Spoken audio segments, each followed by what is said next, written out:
Partiamo, iniziamo questa serata, iniziamo il tema, diamo il via al tema di questa serata che sono le emozioni, la nostra bussola interna.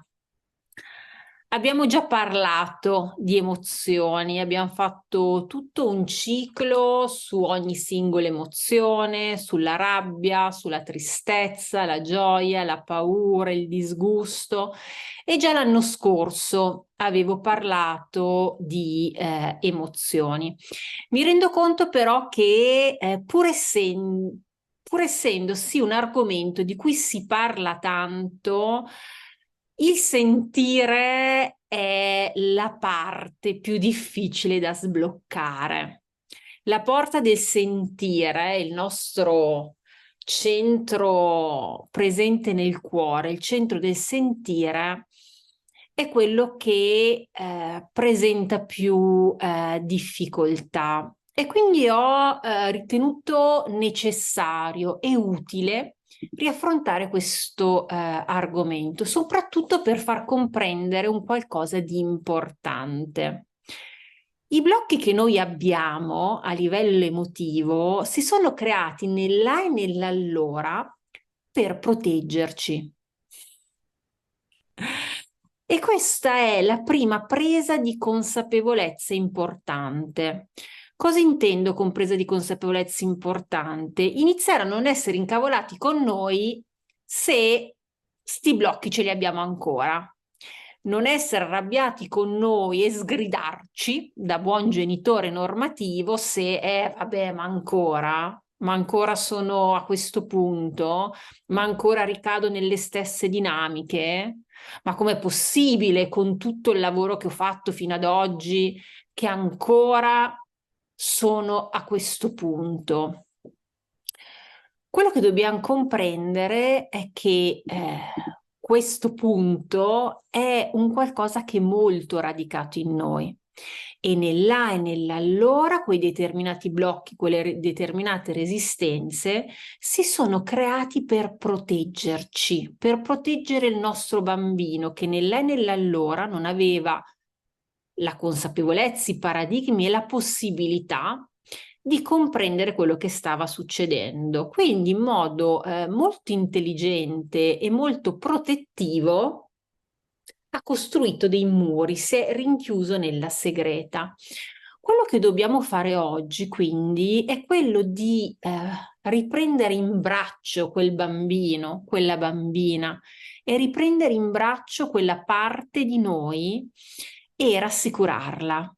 E invece noi tendenzialmente cosa facciamo? Ci incazziamo con quella parte di noi che così non inizia a seguirci nel nostro processo di cambiamento, ma è spaventata, è spaventata. Stasera abbiamo un aiutante qua con me, che è il mio gatto, che si sta facendo le unghie sulla poltrona, quindi se ogni tanto mi vedete fare così non è che perché sono diventata pazza, ma sto cercando di evitare che sfasci completamente la sedia. Ed è proprio questo che noi non facciamo. Quello che noi non facciamo è accogliere quella bambina. Quello che noi non facciamo è permettere a quella bambina, a quel bambino di essere tale. Entriamo nel genitore normativo. Eccola qua. Entriamo nel genitore normativo. Dobbiamo, boom, fare la nostra meditazione, fare il nostro protocollo e così partire, trasformarci. No, non funziona così. Quello che però possiamo fare e farlo in modo proattivo è quello di entrare in ascolto delle nostre emozioni. Le nostre emozioni sono coloro che ci permettono è quella parte di noi che ci permette di capire in che direzione stiamo andando. E ci sono due tipi di emozioni ed è importante comprenderlo. Le emozioni cosiddette parassite e le emozioni genuine. Le emozioni genuine sono quelle che ci permettono e ci danno dei segnali nel qui ed ora. Se qualcuno supera un mio limite, se qualcuno invade il mio spazio, un'emozione di rabbia è naturale, è sana. Se sto vivendo una perdita, un lutto, un cambiamento importante, un'emozione di tristezza è sana. Se sto vivendo un pericolo o una paura rispetto al futuro per un qualcosa che non conosco, anche qui la paura è qualcosa di sano. Se sto vivendo un qualcosa di bello, la gioia è qualcosa di sano. Cosa intendo con questo? Intendo che quando proviamo un'emozione, qualsiasi essa sia, la prima domanda che dobbiamo porci è coerente col qui ed ora? E facciamo proprio un'analisi di realtà. Una persona mi taglia la strada, sono preso di soprassalto, lo mando a quel paese, una reazione di rabbia. Questa reazione è coerente col qui ed ora? Sì, può essere. Continuo a mandarlo a quel paese a maledirlo per i successivi 20 minuti finché non parcheggia a casa. È coerente quell'emozione? No. È ovvio che io sto utilizzando quella situazione per far uscire tutto una sorta di irrisolto che ho dentro. Ho una perdita importante, perdo il lavoro, entro nella tristezza, è coerente, sì. Una persona mi dice, ma sei un po' ingrassata? E inizio a piangere come una disperata e per i 2 giorni successivi vado in paranoia, non è coerente, ok? Questo per dirvi che è molto semplice, se siamo onesti con noi stessi, comprendere se un'emozione è coerente o non coerente. E qui è il punto chiave, essere sinceri e sincere con noi stessi. Non dobbiamo raccontarcela. Non dobbiamo dirci va tutto bene a tutti i costi. Non dobbiamo entrare nel loop del pensiero positivo sempre e comunque. Cioè mi sta crollando la casa addosso, sono in mezzo a un terremoto e al posto di alzare le gambette e scappare dico no, no, tranquilli che adesso mi concentro, volere, potere e la casa resta in piedi. No! Sembra assurdo, ma guardate che ovviamente sto estremizzando, ma ci sono quelle persone dal pensiero positivo sempre e comunque che entrano in questa dinamica ed entrano in questa dinamica a volte per sfuggire da delle emozioni molto forti, profonde, che non vogliono affrontare a livello inconscio, ovviamente. Quando faccio un'analisi di realtà e vedo che l'emozione che sto provando non è coerente con il qui ed ora, o magari è coerente ma è eccessiva, vuol dire che quello che sto vivendo potrebbe essere un'emozione parassita. Vuol dire che quell'emozione sta coprendo altro. Quell'emozione è stata attivata da tutto un qualcosa che è successo nell'è e nell'allora. La nostra amigdala si è attivata, ha fatto 1 più 1 uguale 2, boom, e fa uscire l'emozione. A volte le emozioni sono anche eccessive quando siamo in uno stato di stanchezza profondo. E questo è un altro aspetto importante. Un'altra domanda da porsi quando emotivamente iniziamo a sentire che non riusciamo a gestire la situazione è: quanto sono stanco? Quanta energia ho? Provate proprio a pensarci. Quanto si è più reattivi quando si è stanchi di quando si è riposati. E può sembrare una banalità, se ci pensate, no? E quello che dobbiamo fare in quel momento è prendere il nostro bambino e metterlo a letto. Quello che dobbiamo fare in quel momento è capire come andare a riorganizzare le nostre giornate, il nostro tempo. Quello che dobbiamo fare anche qui, rimanendo e guardandoci allo specchio, quindi in modo molto onesto, è: dove sto investendo la mia energia? Come sto investendo il mio tempo? E anche qua, ragazzi, rispondere non è sempre semplice. Perché? Perché se rispondiamo, poi per forza di cose dobbiamo responsabilizzarci nel prendere delle decisioni che magari sono scomode. Abbiamo già affrontato nelle dirette precedenti il ruolo del salvatore, del persecutore, della vittima. Quando siamo nel ruolo del salvatore vogliamo esserci per tutti, sempre e comunque. Perché? Perché fare questo è un modo per farci stare bene, per farci sentire ok. E a volte per uscire da questo ruolo che non è utile a noi, ma a volte non è utile nemmeno all'altra persona, perché se noi corriamo sempre in soccorso di quella persona, il messaggio indiretto che gli mandiamo è: tu da solo non ce la puoi fare.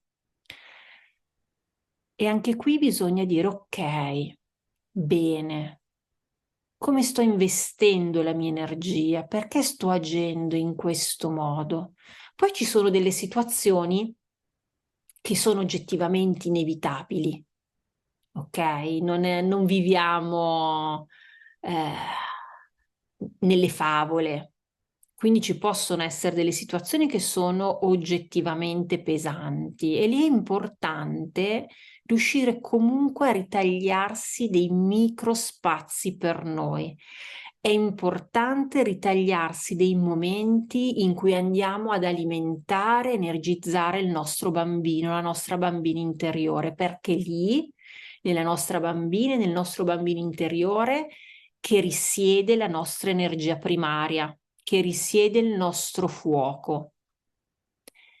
E dobbiamo attivare la frequenza della leggerezza. Dobbiamo scegliere, anche che siano dei micro attimi, 3 minuti, 5 minuti, di dare ossigeno a quel bambino e quella bambina che è dentro di noi.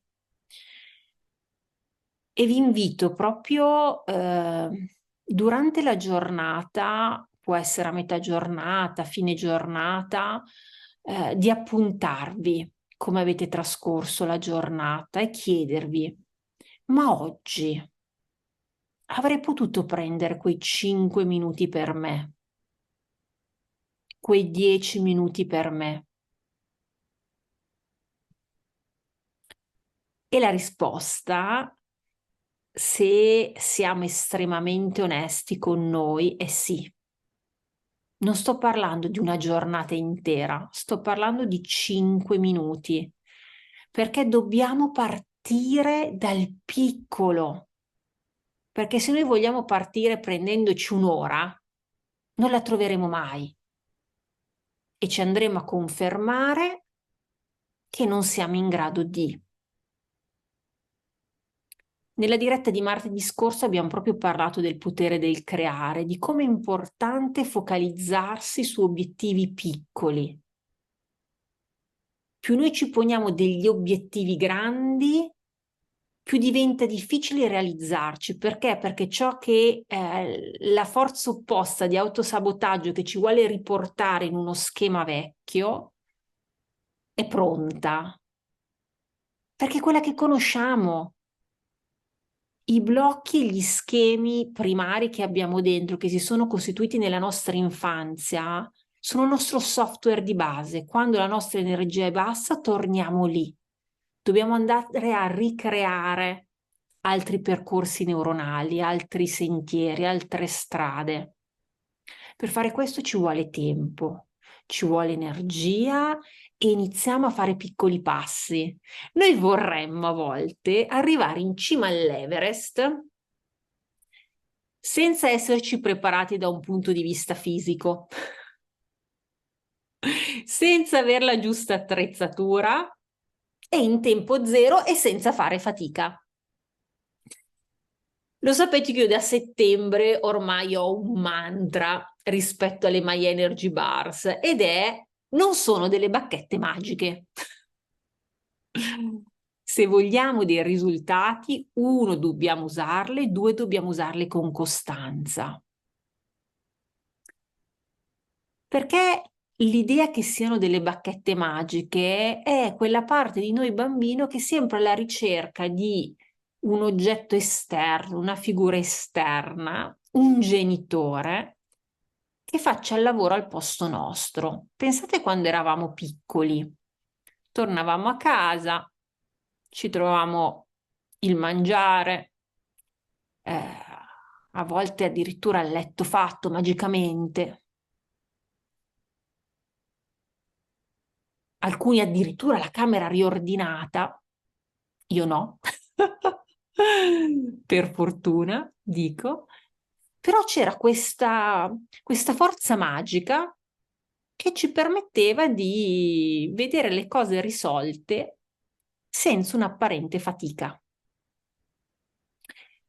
E quella parte di noi ancora c'è.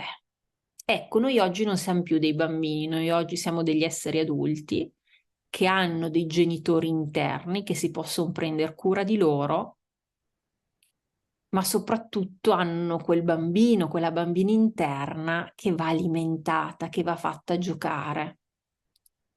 A volte invece noi ci sentiamo in colpa quando prendiamo del tempo per noi, quando diamo ossigeno a quel bambino, quella bambina. E come capire il linguaggio di quell'energia, di quello stato dell'io, attraverso le emozioni. Nostro bambino interno si manifesta molto attraverso le emozioni e allora ascoltiamole.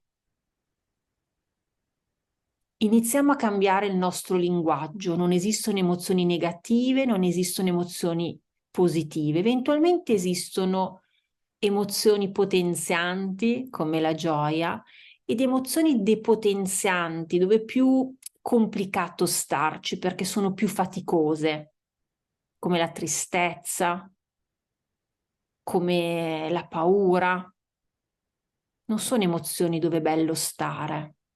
La rabbia è un pochettino diversa, perché la rabbia non ci piace stare a posteriori, però quando ci siamo dentro ci potenzia, perché la rabbia ci smuove.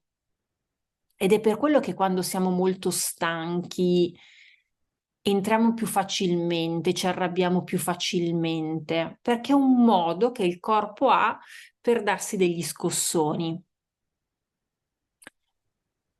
E quindi a volte può essere utile anche la rabbia, non deve però sfociare in ira e soprattutto non deve andare a coprire altre emozioni. Quindi faccio un esempio, io non voglio provare la tristezza e quindi che mi porta a fermarmi e quindi utilizzo la rabbia per non sentire la tristezza. E al di là di tutte queste parole, sulle emozioni è stato scritto tantissimo. Il punto di partenza è ascoltarsi e non aver paura di sentire quello che emerge, non aver paura di avere pensieri brutti, perché quei pensieri comunque sono dentro di noi, se arrivano, fanno parte del nostro dialogo interiore. E allora la cosa migliore che possiamo fare è portarli in superficie e lasciarli fuoriuscire, vederli, un po' come quando abbiamo una ferita che contiene molto pus. Non è che la soluzione migliore è coprire, coprire, coprire, no, è lasciare che la ferita si arieggi e poi che il pus fuoriesca per poi disinfettarla. Altrimenti rischiamo che la ferita vada in cancrena e rischiamo di perdere un arto. E quindi stasera volevo sperimentare con voi questo microprotocollo per la gestione e l'ascolto delle emozioni, ovvero cosa fare quando sentiamo un'emozione, come fare a stare in quell'emozione, come fare a comprendere il messaggio che quell'emozione mi sta portando. E in questo le nostre amate My Energy Bars possono venirci in aiuto. Ovviamente questo esercizio lo facciamo con le My Energy Bars, può essere fatto anche senza, quindi lo potete fare anche quando non le avete sotto mano, anche per chi magari segue la diretta in differita su YouTube e si dice ma io le My Energy Bars non ce l'ho, a parte che puoi acquistarle. Ma anche se non vuoi fare questo investimento per te, puoi fare comunque l'esercizio, perché noi abbiamo uno strumento potentissimo sempre a nostra disposizione, che è il respiro.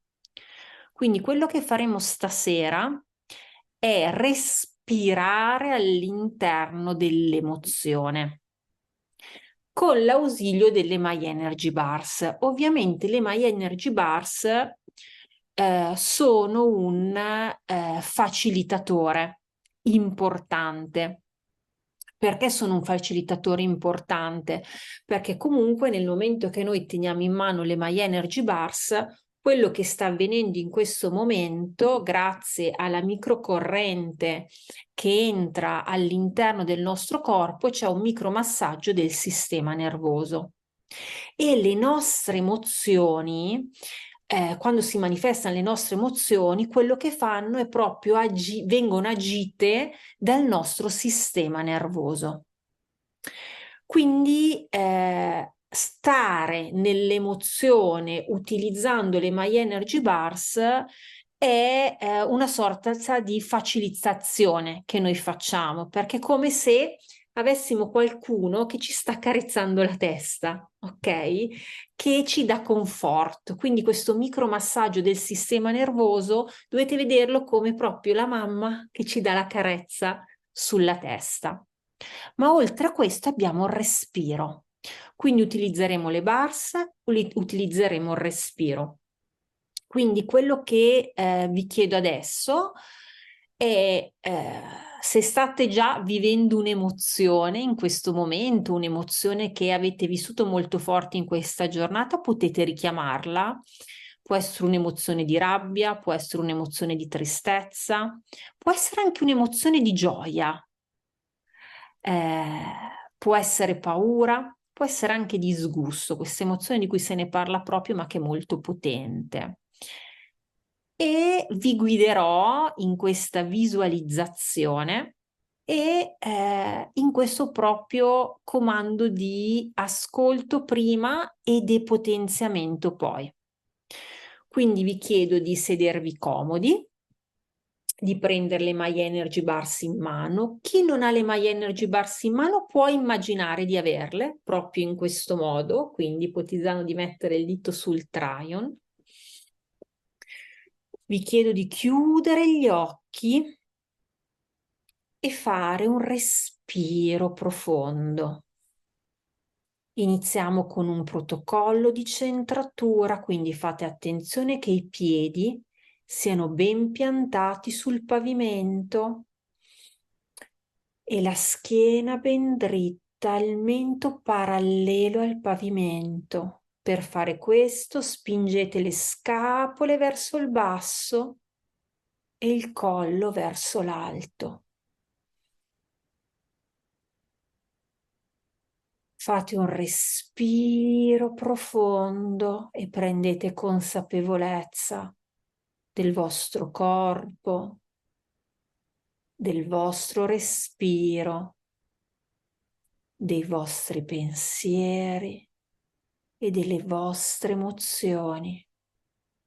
Prendete consapevolezza che state occupando un posto nel mondo. Prendete consapevolezza che questo è il vostro spazio, è il vostro tempo, è il vostro momento. Concentrandovi nel primo centro, 2 dita sotto l'ombelico, il centro dell'essere, nel secondo centro all'altezza del cuore, il centro del sentire, e nel terzo centro all'altezza della ghiandola pineale, nel centro del creare. Ripetete: io sono, io sento, io creo. 3, 6, 9, 9, 6, 3.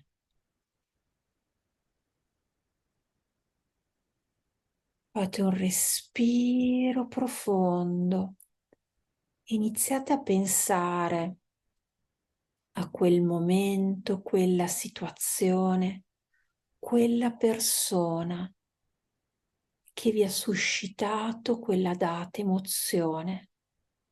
Pensate a un momento di oggi in cui proprio avete percepito in voi un'emozione forte, può essere di tristezza, di rabbia, di paura, può essere un momento di sconforto, può essere anche un momento di profonda gioia.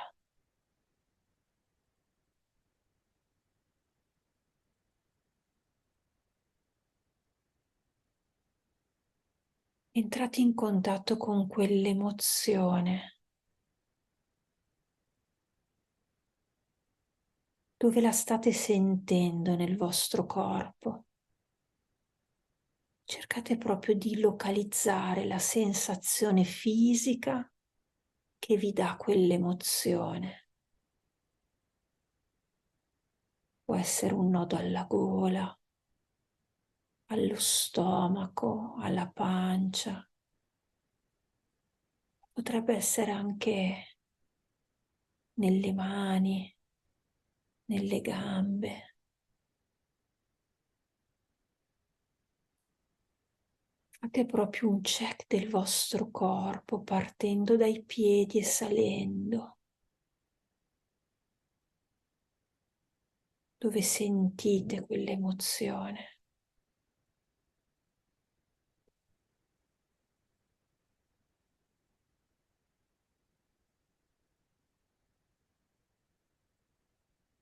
E una volta che avete individuato il punto in cui sentite l'emozione, iniziate a respirare in quel punto. Quindi ispirate col naso dei respiri profondi, diaframmatici, ed espirate con la bocca. E mentre lo fate,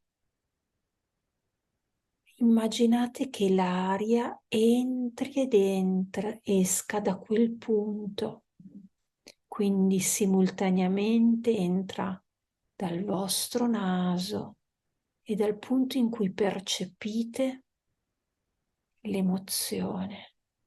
Quando espirate, fuoriesce dalla vostra bocca e fuoriesce dal punto in cui sentite l'emozione.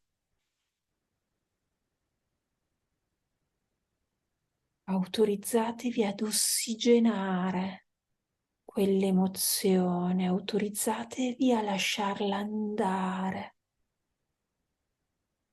Quindi portate ossigeno portate luce nell'emozione e questa luce trasforma e vi autorizzate a lasciarla andare, a farla fuoriuscire da voi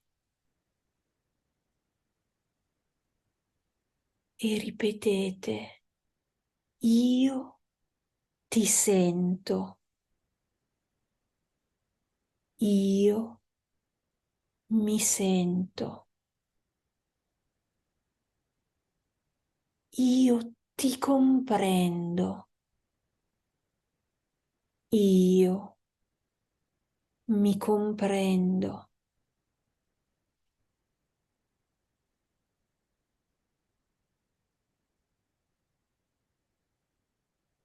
Grazie per il tuo messaggio.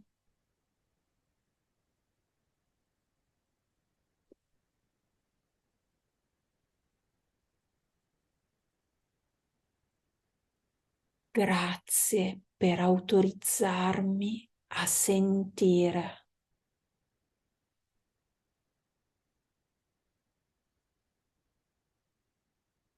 Fate un respiro profondo e ora immaginate o visualizzate una sfera rossa all'altezza della pancia, una sfera verde all'altezza del cuore e una sfera blu all'altezza della testa.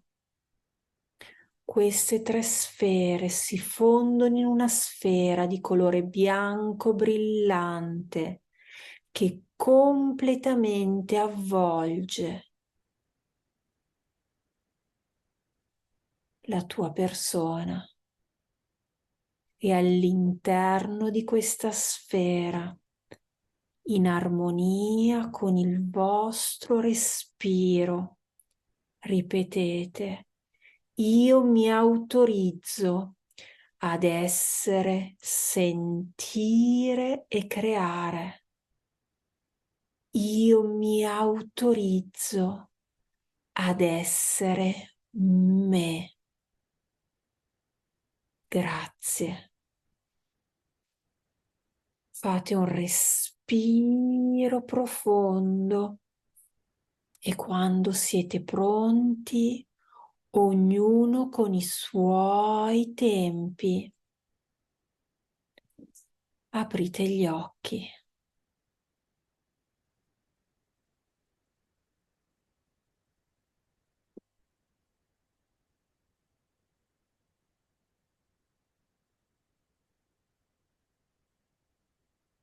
Bene, bene. Prima di lasciare la parola a voi, per chiedervi com'è andata, l'ideale è alla fine di tenersi sempre vicino un foglio di carta e scrivere quello che ci arriva, perché ogni emozione ha un messaggio per noi. E se noi iniziamo a comprendere questo, iniziamo ad essere meno arrabbiati con noi o meno delusi da noi quando quell'emozione si manifesta. Perché nel momento che noi permettiamo a quell'emozione di arrivare in superficie e portarci il suo messaggio, non ha più bisogno poi di manifestarsi se non è necessario, mentre noi cosa facciamo solitamente?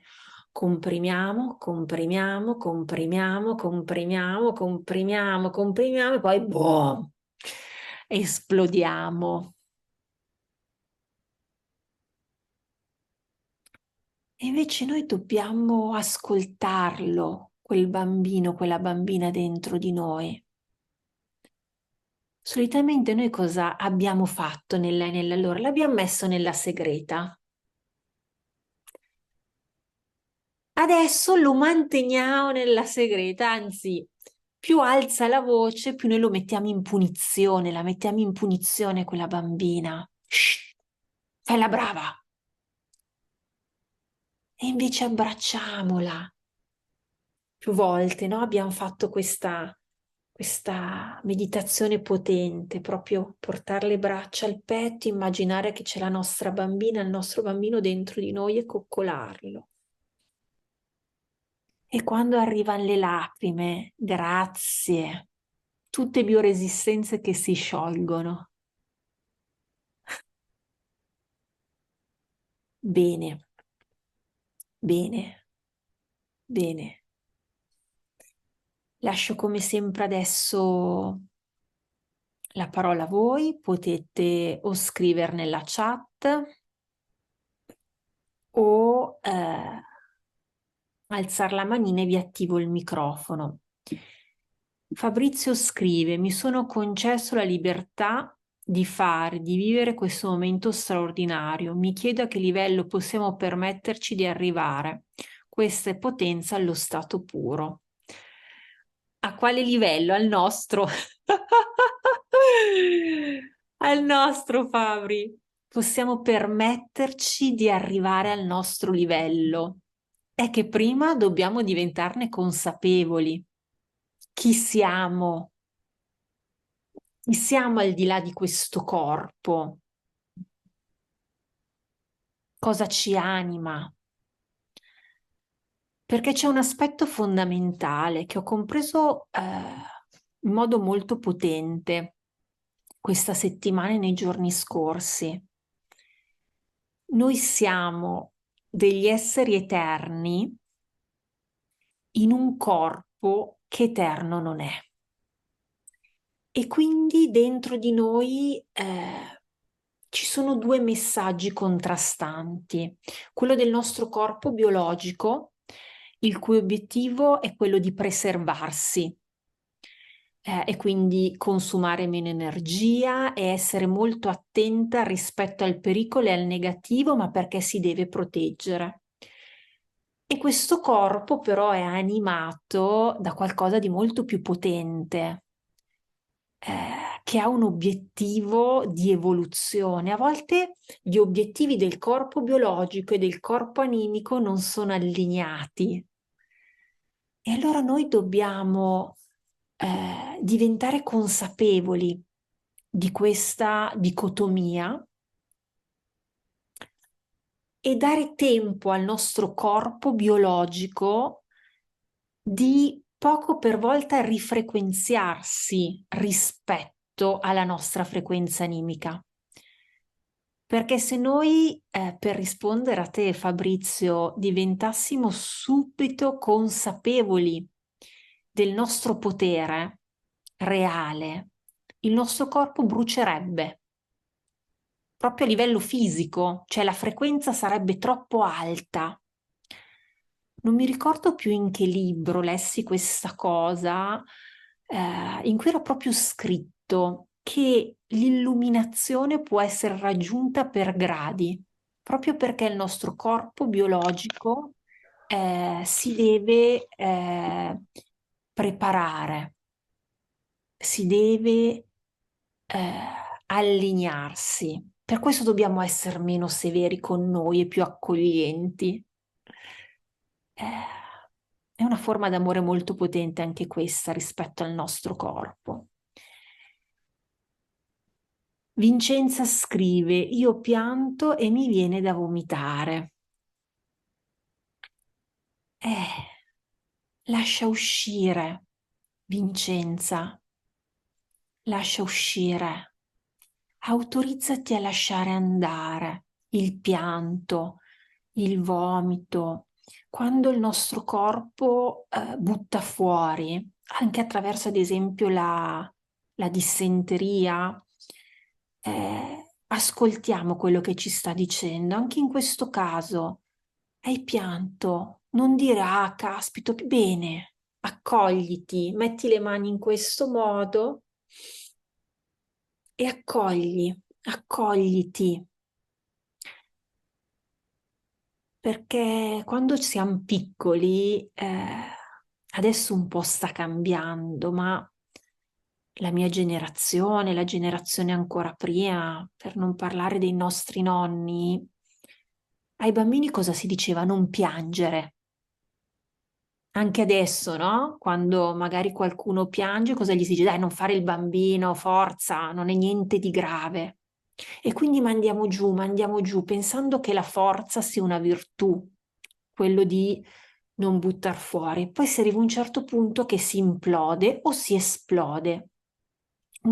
Spesso si implode e il nostro corpo eh, dà poi segni di cedimento. E quindi accogliti, Vincenza, concediti e ringrazia queste lacrime che stanno uscendo e anche questo senso di nausea.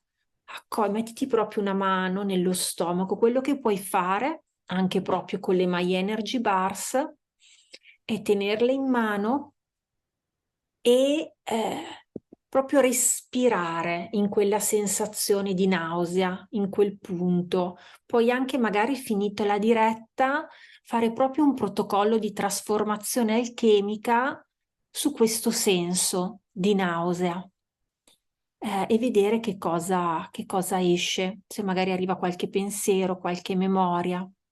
Ok? Bene, bene. Io vi ringrazio, come sempre, vi faccio dare anche un salutino dalla Fiammetta, visto che in studio non c'è mai. Fiammetta, saluta, fa le fusa, fa le fusa. Ero preoccupata mentre stavamo facendo la meditazione che potesse arrivare, far cadere qualcosa, invece no, sei stata molto diligente, Fiamma, brava. Bene, io vi ringrazio, come sempre, ci vediamo martedì prossimo. Vi manderò poi nel canale YouTube i titoli delle prossime dirette. Come avevo anticipato, le prossime dirette saranno molto operative, saranno sui giochi psicologici ed entreremo però nel dettaglio di alcuni giochi. Il gioco del Simà, dell'Io pasticcione, del Capitano tutti a me. L'analisi transazionale io la amo perché utilizzo un linguaggio molto semplice e facilmente decodificabile, in cui, attraverso cui non possiamo più raccontarcela.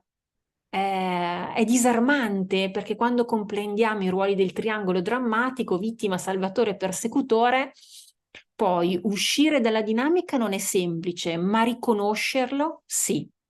E quindi ho deciso che faremo proprio ogni sera affronteremo un gioco psicologico. Ce ne sono tantissimi. Quello che io amo di più è Ti ho beccato figlio di puttana, cioè si chiama proprio così, eh? Berne negli anni 60 l'ha codificato in questo modo. Usava molto, usava molto questo linguaggio così diretto.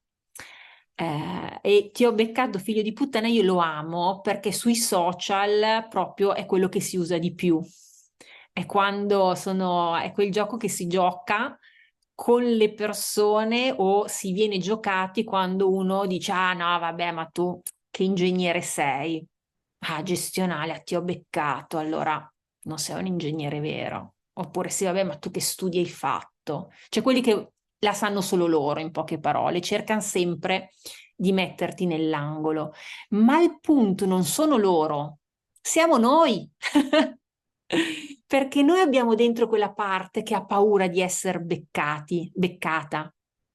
E quindi, conoscendo questi meccanismi, andiamo a depotenziare questo gioco e quindi questo drenaggio energetico. Bene, vi manderò a breve i titoli, vi do un abbraccione, un cuoricino anche alla Susi che l'ha messo nella chat. Grazie, grazie, grazie, grazie. E alla prossima. E che i giochi abbiano inizio, dice Fabrizio. Azzeccatissimo.